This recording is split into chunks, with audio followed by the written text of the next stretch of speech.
Greetings, kings and queens.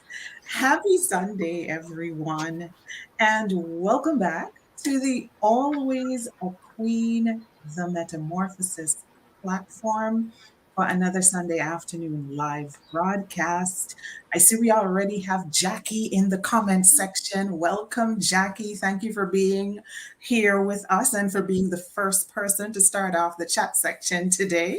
I suspect the chat section is going to be very, very active today because of the topic that we are going to be discussing this afternoon. And as you can see, I am not here alone. I have Dr. Saran King with me. I needed a doctor in the house for this conversation because this is a topic that has to be dissected both from the psychological and from the medical or physical perspective because both sides are equally important. And of course, I am not a medical doctor, I'm just the psychologist. So that's the only perspective I could offer. So I brought in somebody who could offer you the physical, the biological aspects of this very, very sensitive but very important issue. So I'm just going to give Saran an opportunity to greet the people.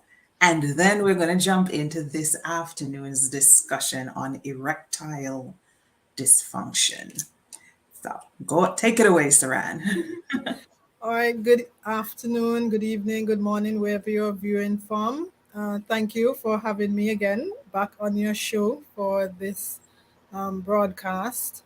And for those who may not know me, my name is Siren King. I am a general physician. I am also an advocate for overall health, physical, mental, and spiritual health. And I think this is a very, as Therese said, a very sensitive topic, but it's more common than we realize. So it's very important that we open up the dialogue, and it's not to bash anyone or to make anyone feel small or uncomfortable, but usually sensitive topics are uncomfortable. So we do have to, if it's something that's triggering for you, you can, come back to the broadcast or just skip it altogether. But this is just to open up a dialogue, to share information, and also for me to learn because I'm always open to learning as well. So thank you for having me. Absolutely. Yes. 100% on board with what you said about the topic being triggering. Um, I know the topic is going to be triggering. I know that it is already triggering because in conversation with you earlier today, I did share that I received a number of messages, inbox messages, WhatsApp messages from persons who are not just interested in the topic, but also persons who are triggered by it for a variety of reasons, which is all the more reason for us to really kind of dissect this and really have this conversation this afternoon. This dialogue, this type of dialogue is very important. I like to say that as adults, a big part of adulting is learning to have uncomfortable conversations. Huge part of adulting. As a matter of fact, I think learning the art of having uncomfortable conversations could possibly eliminate the vast majority of the problems that we deal with as adults. Just conversations, learning the art of having uncomfortable but frank conversations. So let's get started. Let me just throw out some disclaimers before we get started, right? So we are talking about erectile dysfunction this afternoon. It's also known as impotence. So if you hear us using both terms interchangeably, it's because they mean the same thing.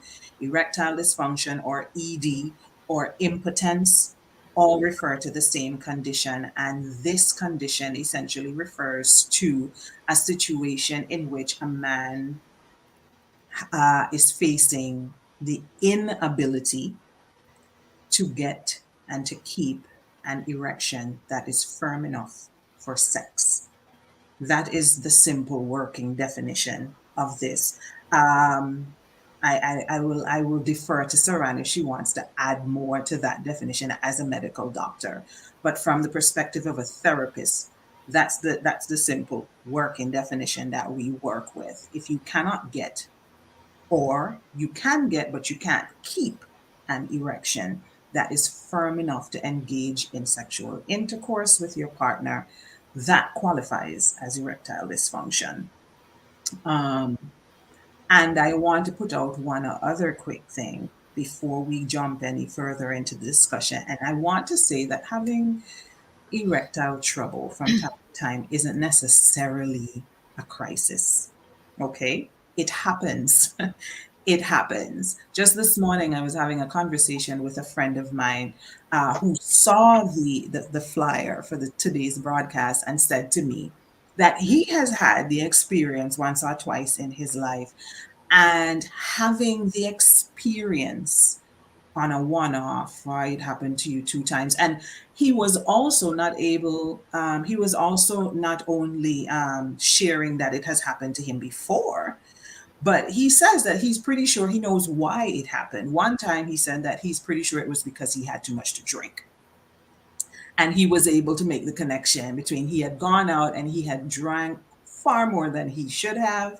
And he knew that he had had more to drink. And then when he got home, nothing was happening. He could not get the erection that he wanted, and he was able to make that link, but it was not something that happened again, and so on. And so I want to say that if it's a one off thing and it has happened to you once or twice in your life, it's normal. It's actually perfectly normal.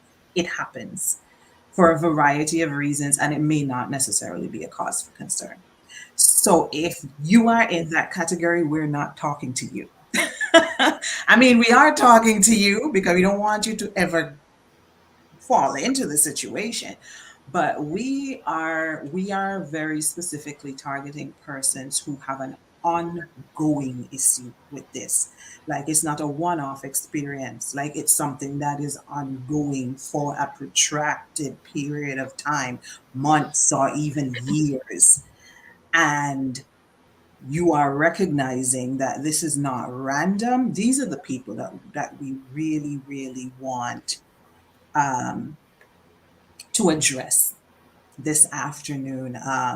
So I will throw the ball over to Saran uh, to get the conversation started. The first question I would want to ask you though is my working definition of what ED is this the same for the medical people, or is there more? Mostly, but I just want to mention that they no longer use the word impotence. You might still hear it, but Oh, well, terms are constantly being updated, whether it's in psychology, medicine, law, because we still have words like what you call the word crazy on our books, and when we're talking about mental health issues. So it's the same with medicine. From time to time, words are updated. And just right. to be more politically correct, the word erectile dysfunction is more readily acceptable than the word impotence. Also, to include that it has to be for at least 6 months, 6 months straight before you can diagnose it. And there are a series of things that have to happen. So you have to have a very detailed history, psychosocial history, sexual history, medical history, surgical history, because all of this plays a part in erectile dysfunction. And it's usually not isolated and by itself. It's normally with some other underlying condition or comorbidity. But that's basically the inability to hold and maintain an erection that would create sexual pleasure, is the Yeah, definition. yeah. Yeah. Another thing I wanted to I wanted to highlight, and I'm highlighting this because I'm looking at this comment from Drayson. Greetings, Drayson, and greetings to Monique and MG in the chat section as well. And Drayson is saying that some erectile dysfunction can be reversed. I wanted to address this because isn't it true that all erectile dysfunction can be reversed? Are there types of erectile dysfunction that can be treated and remedied versus others that cannot? Because as far as I am aware, and I could be wrong, like I said, I'm not a medical doctor, I'm just the therapist. But I am thinking that erectile dysfunction is a very treatable condition, is it not? Well, it all depends on the cause. So, as I said, erectile dysfunction is not in a bubble by itself. It's usually there's a cause to it, and depending on what the cause is and the severity of the cause, it can be reversed depending on the severity and the cause. So I can't say yes or no because it would be individual depending on the person, what their underlying conditions are, what the history is leading up to the condition, and what the cause is to begin with before I can say yes or no. Again, Right. I'm only the doctor. I'm not God. So I'm never one of those doctors that say, "Oh, you only have 6 months to live." I always say, "This is the prognosis. This is the probability." But uh, I, my hands are not God hands, and miracles can happen. But we can only go off of the data that we have and the probabilities of things happening. So anything can happen to anybody, and then things can happen that. Uh, Hello. Yes, I'm here. Okay, it was glitching on my side. I'm not Oh, sure okay. why. No, we're seeing you. I'm seeing you at least very Okay, well. not sure. Okay, right. But things can happen. We always say in medicine, one and one is not equal to two. So you can have textbook cause, textbook symptoms, textbook everything, and then the actual diagnosis is different to what you would normally see, what the normal clinical picture would look like. Right. Yeah. Okay.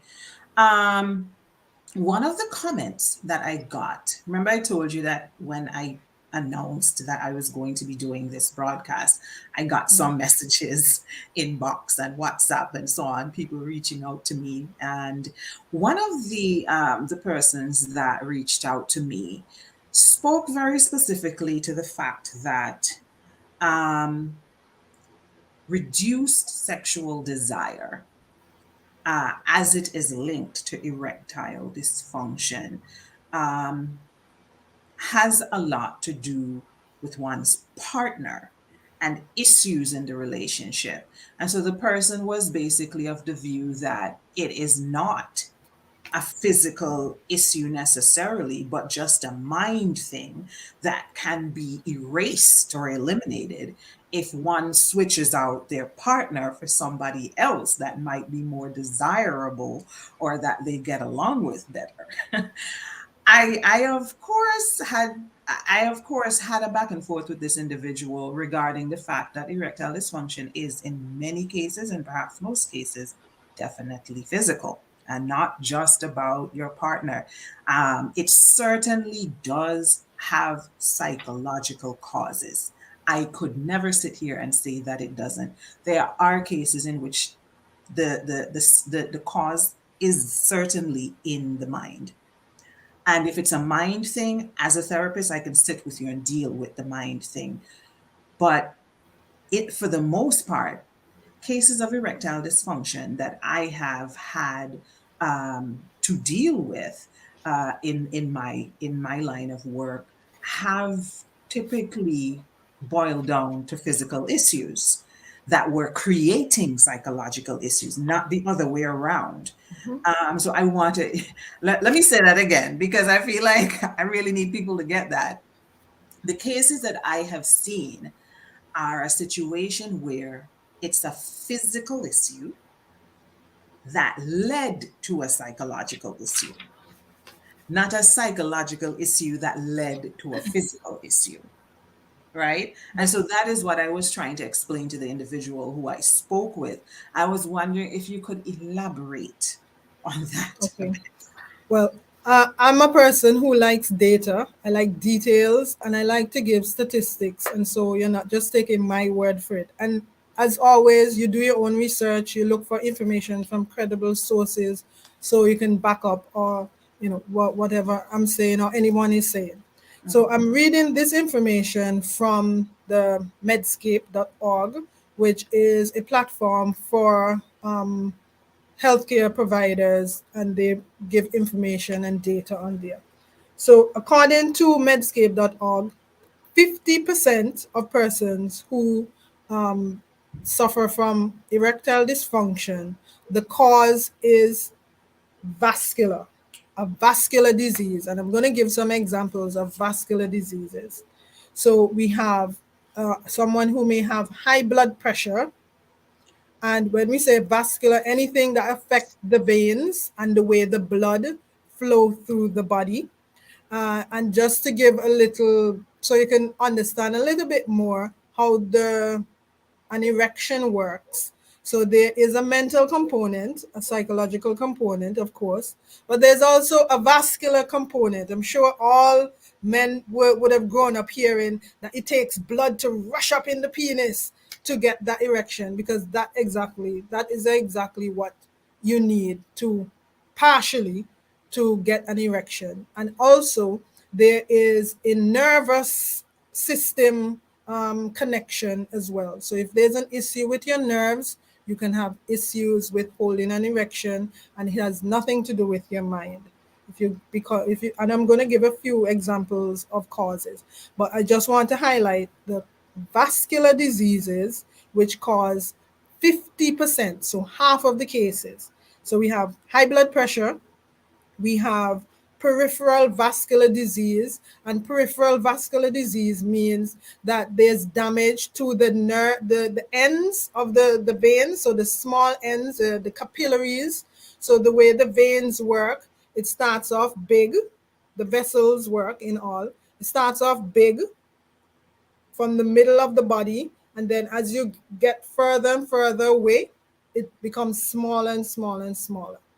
So the ends of the vessels, your veins and arteries, those areas become damaged.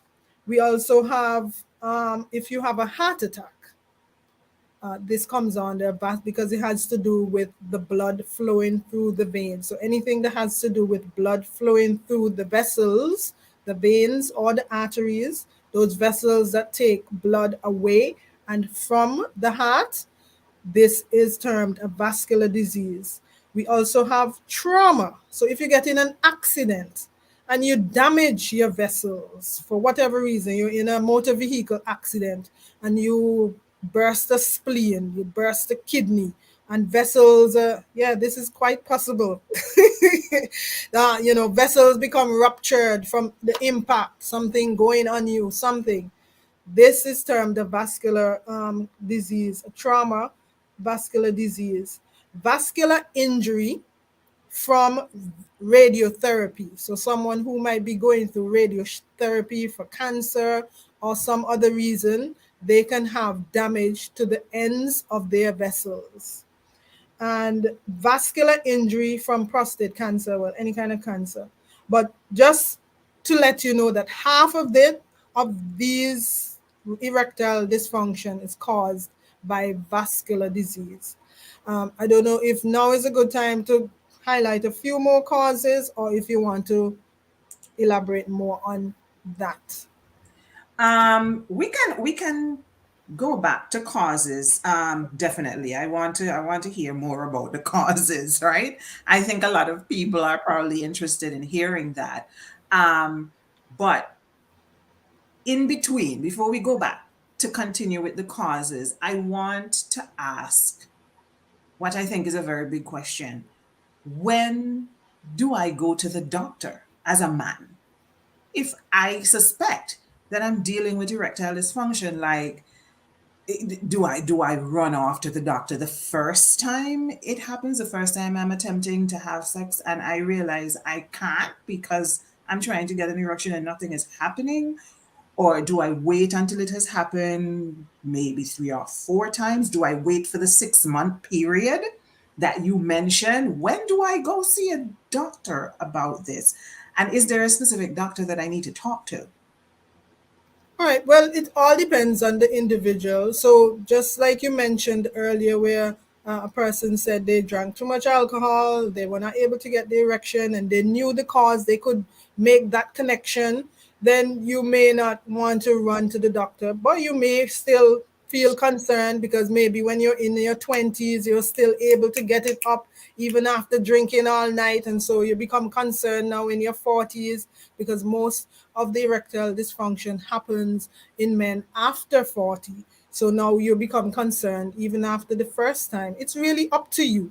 So if it happened a few times and you're becoming really concerned about it, you cannot make a connection in terms of, well, you don't have high blood pressure, you don't have diabetes, you didn't have any accident, you didn't drink, and you can't make that connection and you're feeling really uncomfortable about it, then you should seek some sort of professional help to find out if there's another cause that may have caused it. Right. Okay. All right. Well, let's get back into those causes. And we're focusing on the physical causes right now because there are also psychological causes, which of course I will address.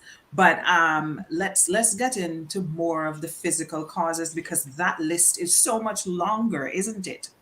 Yes. It's a long list. So I have a whole diagram here, a whole chart, and I mentioned vascular conditions before. Then we have systematic conditions. So we have diabetes at the top of the list. And you may think, but what does my sugar have to do with my penis? So if you have uncontrolled diabetes, and this is not, okay, well, I have diabetes and I didn't take my medication one time and then, it was okay after.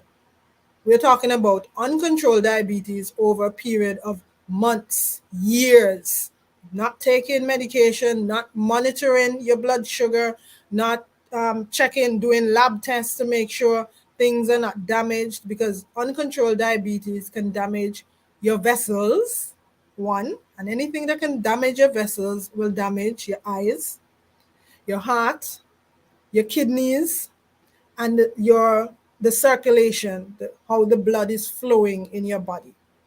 And so it's an indirect cause. So the uncontrolled diabetes can cause vascular damage, kidney failure, blindness, damage to so you can get diabetic foot. I don't know if anyone has ever seen anyone with a diabetic foot. So the blood is not flowing properly in the legs. And then after a while, the nerves become damaged, the vessels become damaged. And sometimes what normally happens is that the person gets a cut, they step on something, but they didn't feel it. And then it becomes infected, their foot turn black, and they have to amputate it. This is what normally happens. And a lot of times, persons who have uncontrolled diabetes, they already have vision problems. So they're not seeing properly, they're not feeling properly. And so it could just be that they just didn't feel it. And then some random family member may say, you have a black spot under your toe, because it usually starts with the toes, underneath the toes. And then once anything that's black on your body, usually it means that there's lack of blood flow to that area. And once the cells are dead, it will turn dark and black, literally black, pitch black. And then it will have to be removed because now it will become a risk for infection to your body. Still on the systematic diseases, we have things like renal failure, kidney failure. And again, diabetes can cause kidney failure, or you can have kidney failure by itself. Liver cirrhosis, either from the way you eat, from drinking too much. Sometimes certain medications can cause your liver to be damaged. sometimes from a motor vehicle accident, you can get damage to your liver as well. Um, Cancer and certain cancer treatments. So I mentioned the radiation before. High blood pressure and high cholesterol. That's systematic. Then we have neurological causes. So we have stroke and anything that can damage your nerves and the way your body is supposed to function. So a stroke, and you have two types of stroke. So you can have a bleeding stroke or a blocking stroke. And a stroke is basically a clot or a bleed in your head that obstruct the blood from flowing, and that can cause, I don't know if you've ever seen someone with a stroke. Sometimes it causes drooping of the face. You're unable to move one side of your body, your arms, your legs. Then we have Alzheimer's disease, and it's closely linked to high cholesterol as well, and trauma. So if you fall from a building, you fall from a ladder, you get in an accident, you damage your nerves, and that can cause erectile dysfunction as well. Then we have respiratory causes. So we have COPD, which is chronic obstructive pulmonary disease. And many times it's linked to chronic smoking or damage to the lungs from some other reason. Sometimes, mine workers, they get chronic obstructive pulmonary disease from inhaling all of the dust. So you're Persons who, saying, are you saying that tobacco use can lead to erectile dysfunction? yes, Wow. yes. Okay. Yes. I didn't know that. I didn't know that. Right. Well, it's not a direct cause because now it's the tobacco is damaging the lungs, and then Hmm. the lungs, it can lead to erectile Right. dysfunction. Right. We have endocrine causes. Again, diabetes is there, thyroid issues. Then you have specific penile conditions, the that will, the structure of the penis. Maybe you're born, with tiny vessels, or a penis that has a shape that is different from the normal. All of this can play a part in erectile dysfunction. Then we have psychiatric conditions, which I'll let you touch on. But at the top of the list, they have here depression at the Hmm. top of the list. Yes, ma'am. Then we Most have definitely. nutritional causes. So if someone is malnourished, they don't have the nutrients that they ought to be having, and zinc deficiency. And I always grew up hearing that men should always be taking zinc and magnesium. So now you know. And tomatoes are high in zinc. So men should be eating more tomatoes. And then we have hematological issues like sickle cell and leukemia. Mm. Oh, Okay. okay. I'm not finished. I realize there are two more. What? Surgical causes. Uh-huh. So if you have some sort of surgery that damages the vessels in that area, and there are a lot of other causes. If you have spinal cord injury or surgery, Hmm. so anything that will damage the spine or the nerves coming from the spine. And then there's certain medication. And I'm just going to mention three: high blood pressure medications, depression medication, and other Hmm. psychotropic medications as well. Yes. And I'll leave it Yeah. there. That's one of the main reasons why we can't get a lot of men to take their medications when we prescribe them, Yeah. because a lot of the psychotropic medications that are prescribed for mental health issues are linked to erectile dysfunction. That's a whole other discussion. Um, but there's one that I did not hear you mention that I have come across on several occasions, and that is obesity. Yes. How Yes. how does obesity link to ED? All right. So remember, when I mentioned the structure of the penis. So it's a psychological thing going on when we're trying to get an erection. There is Mm-hmm. a vessel component to it, and there's a nerve component to it.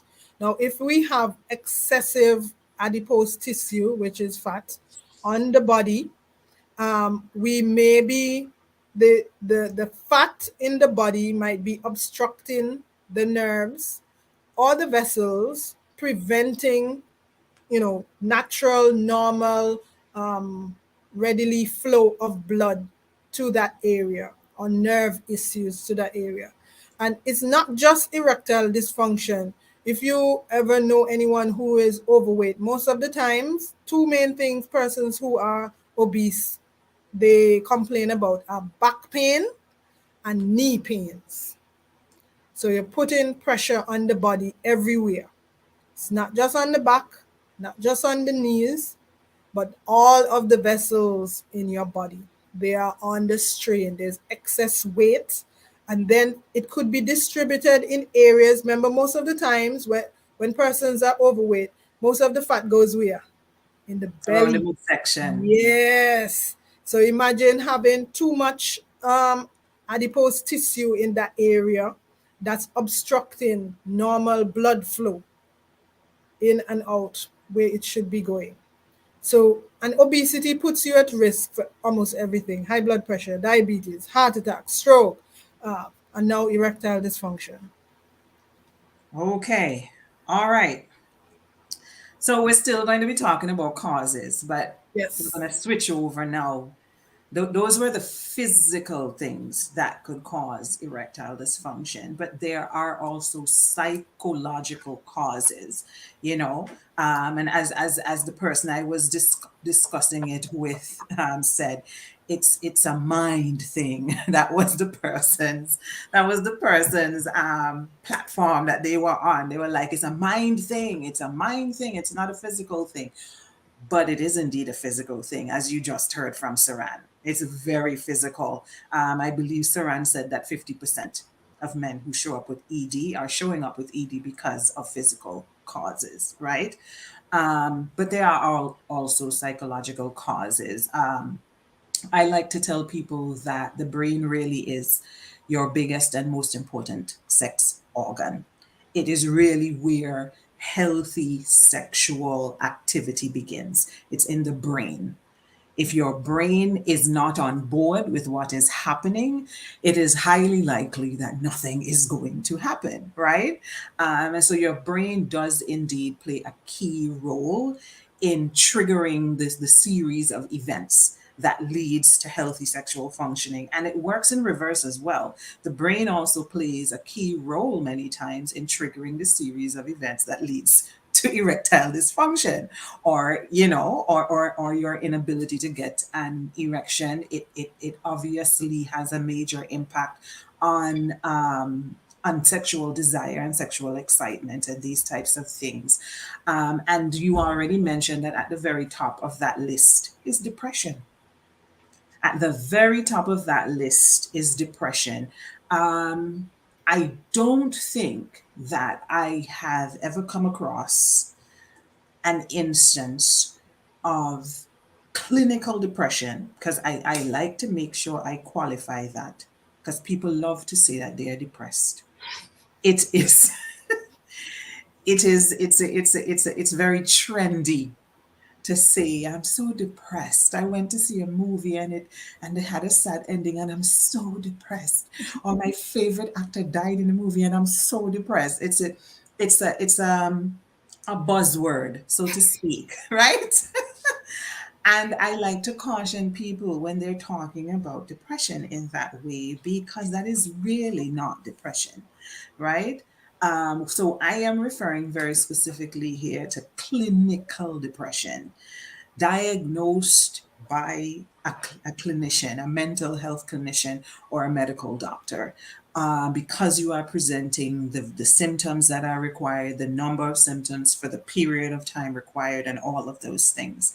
And I am yet to see a situation of a male who is presenting with clinical depression and who does not have issues with ED.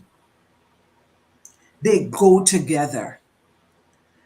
I don't know that I have ever heard of a situation where a male is presenting with clinical depression and also engaged in the best sexual escapade of his life. That is not that's not a thing.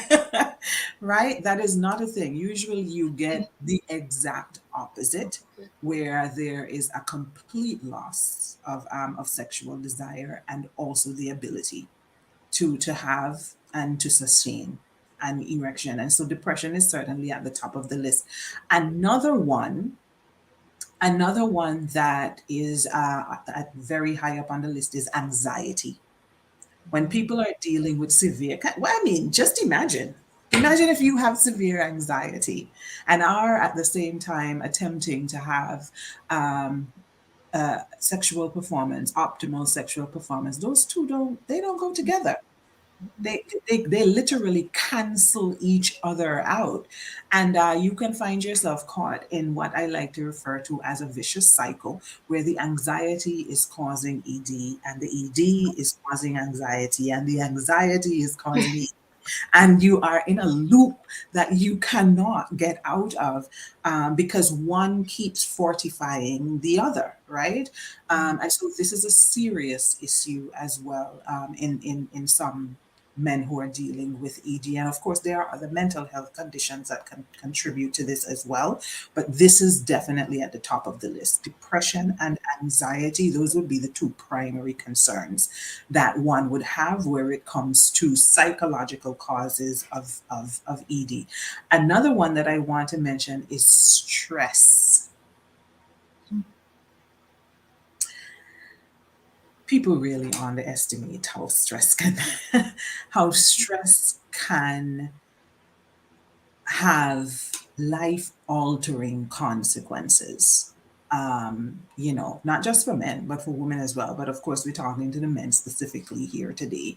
Um, and it is because we do not make the connection between our brains and our bodies. I often have to explain to my clients how stress can quite literally shut the systems in your body down, including the reproductive system. There is a system that we are equipped with called the autonomic nervous system. And let me tell you, you don't want to mess around with the autonomic nervous system. The autonomic nervous system can stop your life, just shut it down completely, right? The autonomic nervous system is composed of the sympathetic and the parasympathetic nervous system. Let's just talk about the sympathetic nervous system, which is not to be toyed with. The sympathetic nervous system's role is to prepare your body to face danger and crisis. That is literally what its function is. It sends your body into fight, flight, freeze if your brain senses any type of danger. And the danger does not have to necessarily be a hungry lion trying to eat you for lunch. Your brain can interpret everyday things as danger. You have to go in and have a conversation with your boss at work, and you really, really are intimidated by your boss. And the very idea of having to walk into the boss's office and make that presentation is giving you a whole anxiety attack. Your brain interprets normal, mundane things like that as danger because you feel uncomfortable, you feel threatened, you feel intimidated. There is fear and anxiety coursing through your body, and your sympathetic nervous system is going to interpret that as danger. Your sympathetic nervous system is going to say, oh my goodness, something is going on with John. I don't know what it is, but John clearly feels threatened right now. And so I am going to switch on and get John ready to fight, flight, freeze because something's happening. I don't know what, but something's clearly happening because the brain is sending me a message. There is danger, there is danger, there is danger. I am not okay. Once the sympathetic nervous system switches on, it's a wrap. It's a wrap because the sympathetic nervous system is going to mobilize all of your body's resources to itself.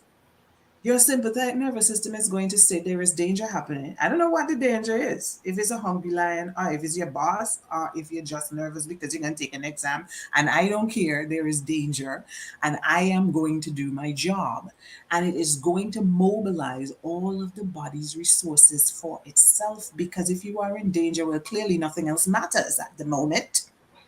And so it is going to take all of your body's resources. It will shut down other systems in your body that it considers to be unnecessary at the moment because the priority is the danger that you are in. And so when it has snatched all of your body's resources for itself and the other systems in your body shut down, your immune system, your digestive system, your reproductive system, if all of those other systems are shutting down, so that your sympathetic nervous system can send your body into fight, flight, freeze mode, meaning that that's when all the sweaty palms are going to be happening and it's going to speed up your heart rate and it's going to do all the things that you would normally feel your body doing when you are in a state of anxiety, right? But let's focus on the fact that all the other systems just got shut off. And let's also think about the fact that if you are in a highly stressful environment that causes your sympathetic nervous system to always be on in full gear, if this is something that is happening daily, consistently, and so your sympathetic nervous system is in the habit of shutting down other systems in your body randomly on a daily basis, what happens to your body over a period of time? Just one example is the digestive system that keeps getting shut off. If you just had your lunch and then you go back to work and you're going in to see the same boss who makes you feel like you are going to have a heart attack because you are so afraid of this boss, but your stomach is full of food. And when you walk in through the door to speak to the boss, the sympathetic nervous system switches on and shuts down your digestive system with your stomach full of your lunch. What happens to that food? When does that food get digested? And how is that impacting your digestive system? How could you not, if this is happening regularly, how could you not develop GERD and chronic indigestion and acid reflux and all of these other terrible digestive conditions that all people with anxiety have? I mean, and for real, every single client that I have who is living with severe anxiety is also on medication for digestive issues. They have GERD, they have acid reflux, they have severe heartburn, they have all the digestive issues. They can barely sleep at night, they have to be sitting. I have a client who literally sleeps sitting up because of how severe her acid reflux is. Lying down is literally, it's like she feels like her chest is burning out, like on fire. It's that bad. And she has anxiety and is on medication for anxiety.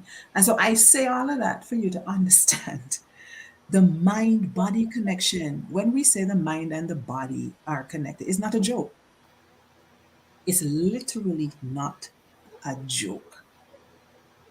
And so you can see how all of these things would obviously be connected to the issue that we're discussing here today, which is erectile dysfunction. You know, I did mention that it can affect the reproductive system as well. A lot of times when women are struggling to conceive, one of the first questions that the doctor would ask them is, are you stressed? And many times they look at the doctor and the doctor is crazy, like, what are you talking about? What does stress have to do with this? I mean, you just have sex and have babies. I mean, but we both know that's not really how it works. It's not how it works at all, right? Um, Stress can literally impact your reproductive system as well because if the sympathetic nervous system decides that it wants to shut that off, it can shut that off too. And so you sometimes find that women may complain that because of additional stress, maybe it is impacting their even their menstrual cycle. It didn't come, or it came too late, or it came too early. Or so there is no part of you that is not connected to other parts of you, is the point. And I say all that to say that if you are constantly stressed out and you also have ED, it's not a coincidence. They're connected. There is no coincidence there. All right. And so I really wanted to make sure I hammer home that point, and that people get that. And then, of course, we have to talk about the consequences because, Saran, the consequence. Can we take a couple of minutes to discuss the consequences? Because we've spent a lot of time talking about the causes. We've spent a lot of time talking about the causes, which is very important, very important. Yeah. But let's talk about the consequences. And I feel like it's really important to address the consequences so that it can be a motivating factor for persons to go and get help. Yeah. Because that is a problem. Getting people to go and get help is a real issue for obvious reasons because it's a very sensitive issue. It's embarrassing for a lot of men to go in to a doctor's office and say, "Look, I'm dealing with erectile dysfunction." The average man does not want to have to do this. But perhaps speaking a little bit about the consequences of not dealing with it might act as a motivating factor for people to just swallow their pride, forget about the ego, leave the ego at home, and go and get treatment, right? So, could you speak a little bit about what some of the consequences could be if they just decide, I'm going to pretend this is not happening and I'm not going to the doctor, just going to be in denial? Well, I just wanted to add when you were saying, speaking about all of the different systems being shut off when we go into panic mode. The same way, different systems are affected negatively when we are in fight, flight, freeze mode.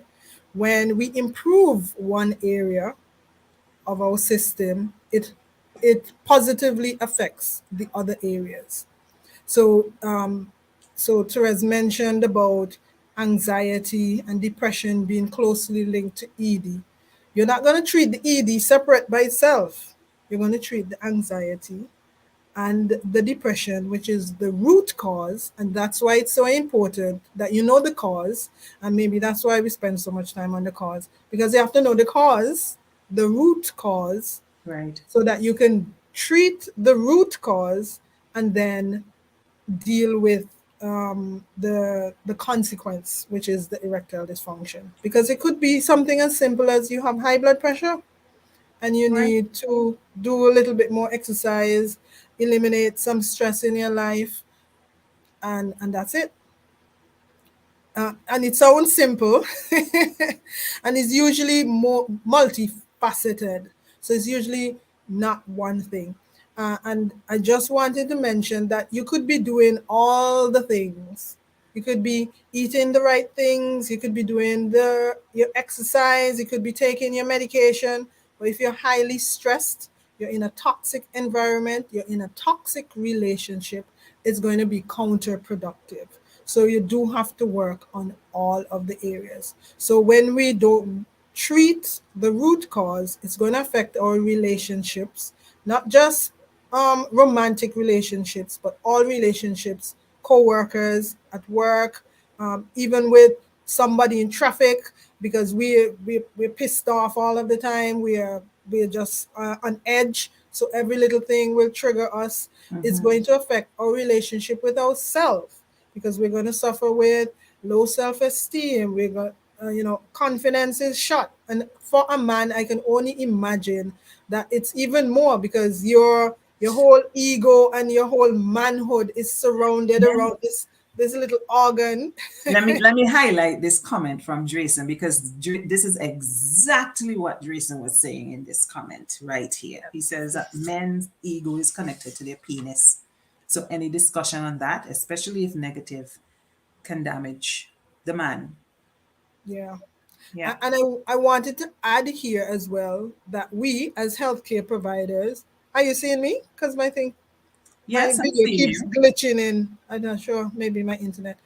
That as healthcare providers, we as healthcare providers sometimes are the cause of men not coming to seek help, because I've seen it when I've working in the healthcare setting, and persons are snickering, oh, and they're saying things behind your back, and you're coming and seeking help. It takes a lot of strength and courage for a man to come and speak about their manhood being affected, and then the healthcare provider, who should be sympathetic and empathetic with you and being understanding, is laughing, snickering. They have their slight comments. They may not say it directly to you, but you can see the pointing of the fingers, and Mhm. the behind the curtains. And it's very discouraging for a man, because we can hardly get our men to do a regular checkup when Right. there's nothing wrong, Right. much less to have a condition which may require medication, which may have an underlying condition. So maybe there's a mental health condition, maybe you have high blood pressure, and to get them to be compliant is going to be even more difficult if Yes. the person that you went to for help is not on your side, or not seemingly on your side, or Right. sympathetic towards you. And then our relationships really matter. If you have friends who are, they are insulting you, and they're calling names, oh, you just need a good woman to get your thing up, and those kind of comments, these are not the friends that you need around you to help you when you're in crisis. You need friends that would say, hey boss, you need to get that check out, because it can get worse. Not the friends that go say, well, you just need to take this pill, and you just need to take a shot of rum and get the right woman down Wendy's, and it will come up. These are not the friends that you want around you, because Oh that is my not going to help. goodness. Because if you have high blood pressure and you have depression, taking a shot of rum and taking a pill, maybe in the short term, it might cause something to happen, but in the long term, it's not going to improve. Right. So, the consequences are far reaching, and it's not just for ourselves, but the persons around us.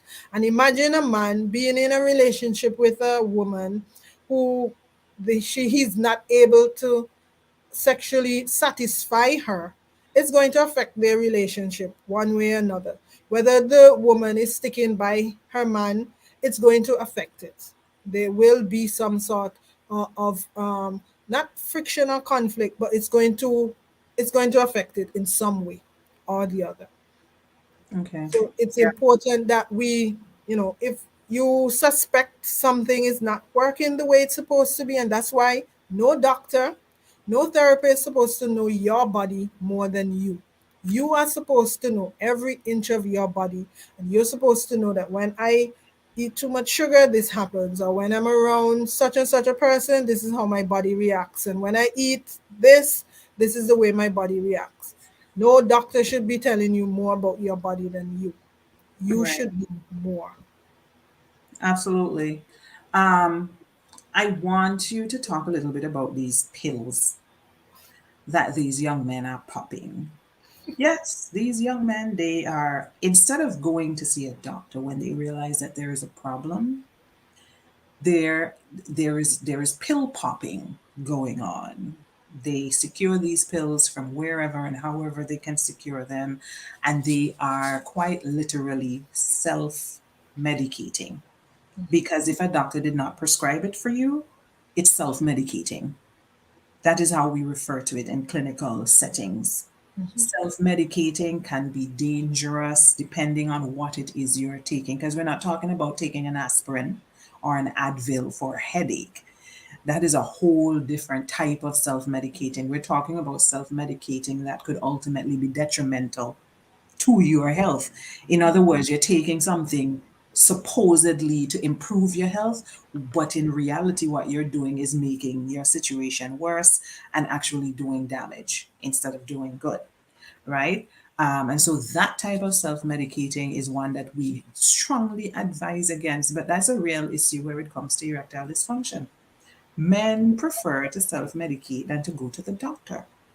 And these pills, whatever it is that they are taking, that they're getting off of the streets and in behind closed doors that people are selling, can you talk about any of these backdoor treatments for erectile dysfunction? Well, I, for one, have never seen the pill in real life. I've only seen them on TV, even read them on article. But what I have realized that a lot of young men are taking it not because they have erectile dysfunction, but because they want their manhood to stand up longer than the average time that it's supposed to be up, not knowing that if it's erect for longer than 4 hours, it can cause damage that can be irreversible. And a lot of the pills Say as more. well. So there's a condition called priapism, which I didn't mention it, but remember I mentioned that there are penile conditions that can cause erectile dysfunction. So there's a condition called priapism where there is an erection for more than 4 hours without coming down. So it's completely erected. If it stays erect, your penis was not designed to be erect for so many hours. It was designed to have a little pleasure, yes, maybe, the on average people, an erection is only like, maybe in your young days, you can be up for like half an hour, up to an hour. But whereas you get older, ain't nobody have time for that. You have other things to do. I mean, it's still pleasure, but What are you doing for 4 hours? Is the question. I don't know. Well, if you have and this is why the pornography as well causes a distorted view of what happens in reality. When these porn stars are, they have these videos, they're not erect for 4 hours. They, a few minutes at a time, and then they go and come back, and because your body was not designed to do that. Anything Right. more than 4 hours, you can actually lose your penis, as in it can cause your penis to be dead for life. But also added to that, these pills that were designed for longer erection, they have a high risk of persons getting heart attacks and blood clots as well. Because remember, part of the what causes you to have an erection is blood flow, right? And if you're having excess blood flow into an area, you can damage the vessels. And if your vessels are being damaged, then it can affect your eyes, it can affect your heart, it can affect your kidneys, it can affect the circulation in your legs. And so they are also connected to heart attacks and blood clots. And a Right. lot of men, they don't realize that. And again, this can cause damage for life, because if you get a heart attack, this is a condition that can cause you to die. One, not everybody recovers from a heart attack. Not everyone recovers from a blood clot, and a blood clot can, be thrown to anywhere in your body, in your head, and it causes a stroke, in your lungs, and it causes pulmonary embolism, anywhere in your body, and it can cause damage. So it's important. First of all, you should not be taking, and these are supposed to be prescribed medication, but most of the prescribed medications in most parts of the world, you can get them on the black market. But you should not be taking things like this that are very powerful and very potent, that can cause irreversible damage. Many medications go through our liver as well, and you don't know what effect it can have on your liver. We only have one liver. We have two kidneys and we can live with one, but we have one liver that is highly vascular, meaning there are many, many, many veins, vessels that go to it. And when it becomes damaged, you can bleed profusely, very quickly in your body, And liver transplant is not really a thing. When your liver becomes damaged, it's normally damaged for life. So it's not just a case of, oh, you're too punkish, you can't take the medication, but you can actually cause your death from these tablets. So a word of caution. Hmm. Wow. Um, those are some serious consequences. Those are some serious consequences. There is something that you mentioned earlier that I wanted to address, and that is um, the relationship issues. We know that there are a variety of issues that can result, problems that can result from having erectile dysfunction.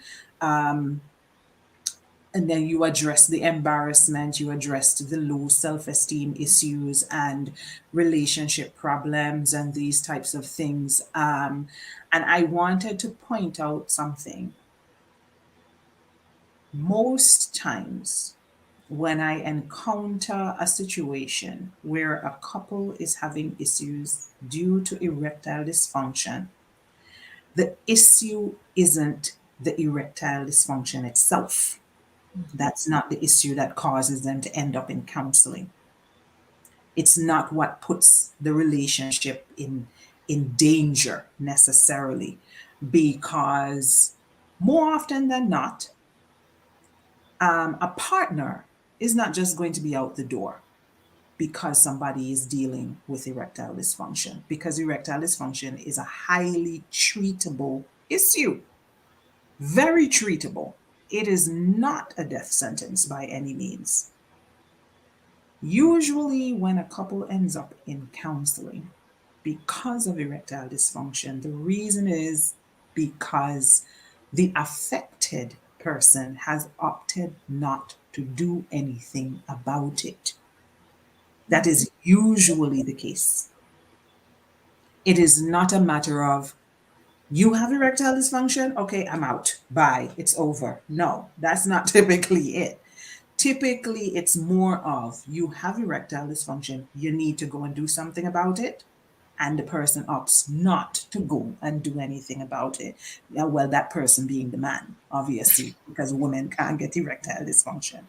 And so the male who is affected due to embarrassment, due to ego, due to feeling intimidated, due to being in denial, and for whatever reason, opts not to go and do anything about it.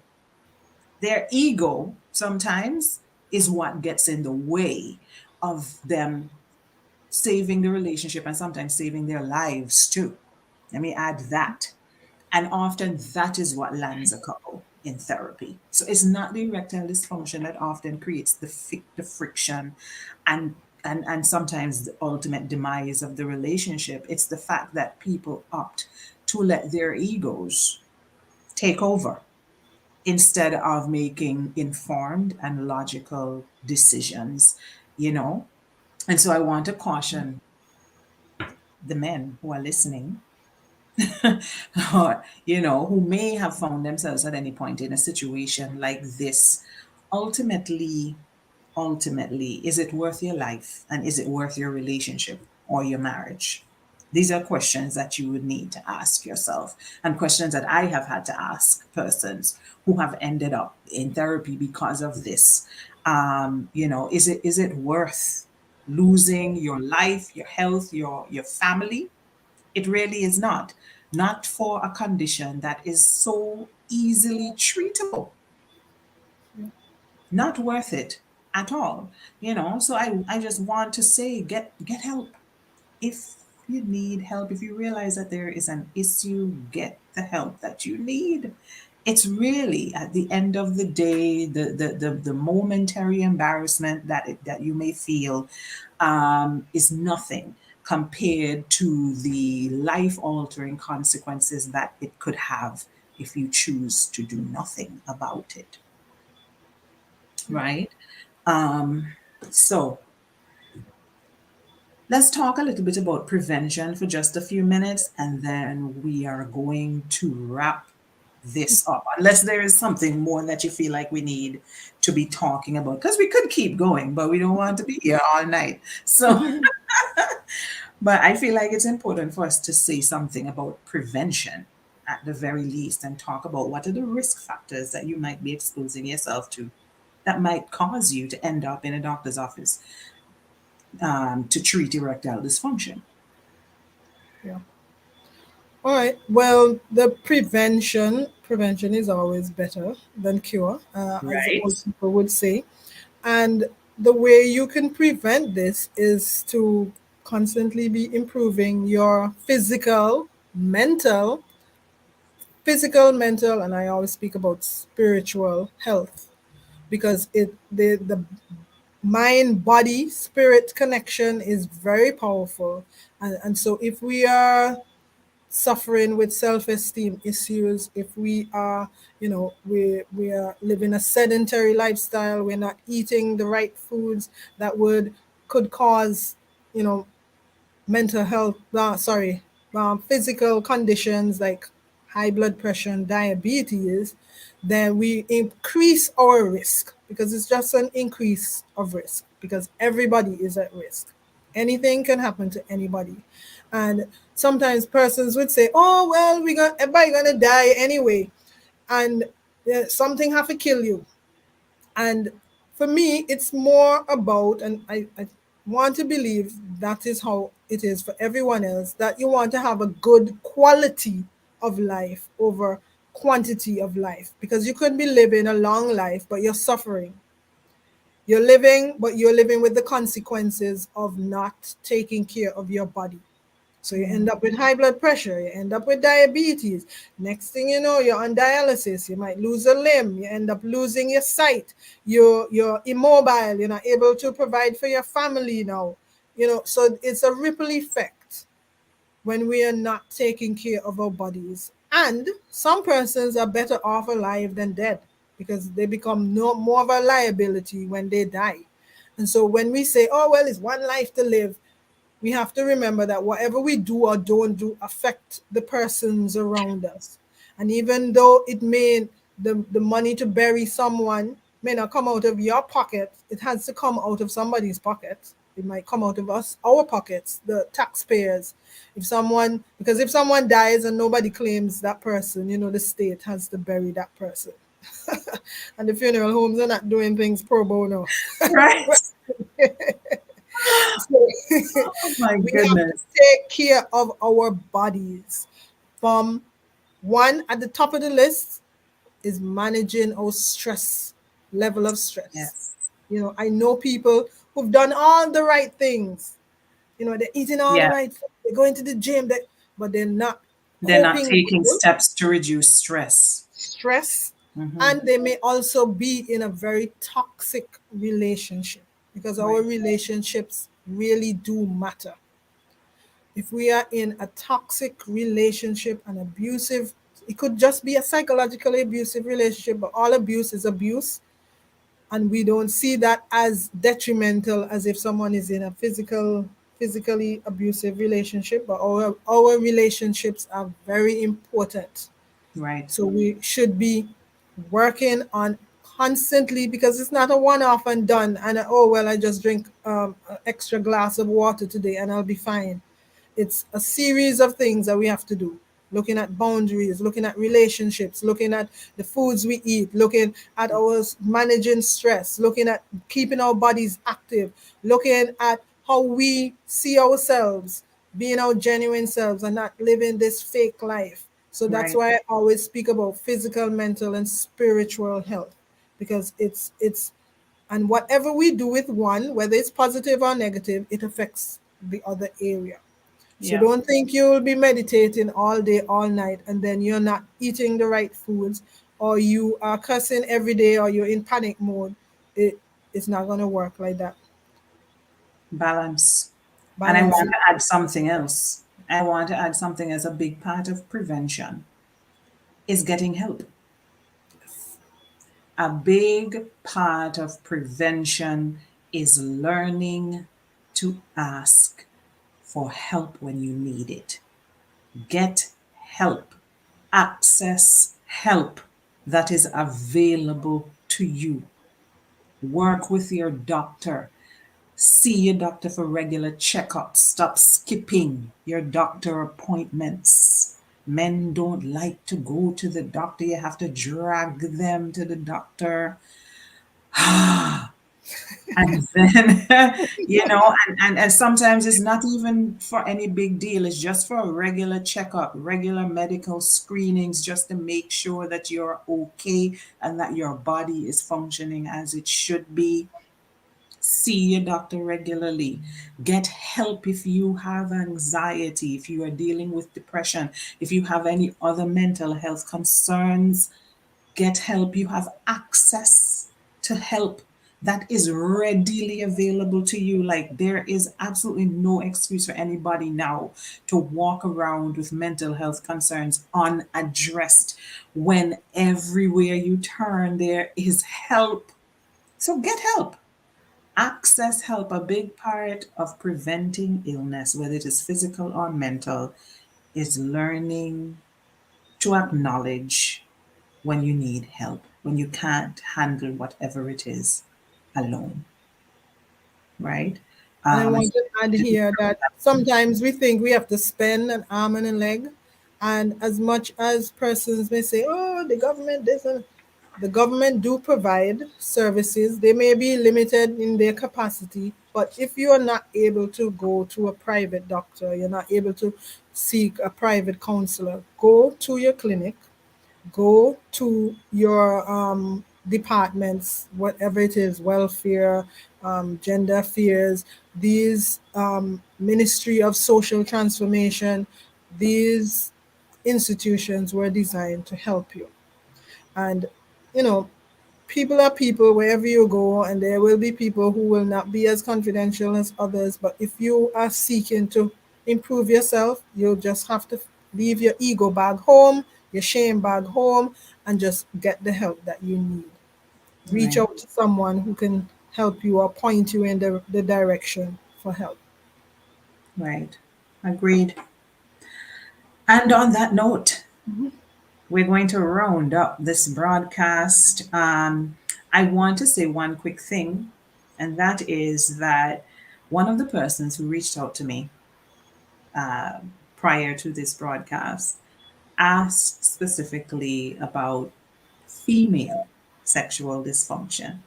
The person actually said, people are always talking about the men, the men, the men, and we're always on the men. Don't females also have sexual dysfunction? Shouldn't we be talking about that, right? I actually had more than one person ask me about that. And there was one individual who felt like, we we're pouncing on the men too much. And so I, I had one individual who felt like we hit the men too hard sometimes. And so I wanted to just say here that I am going to come back, date to be determined, to have a broadcast about female sexual dysfunction. I wanted to put that out there.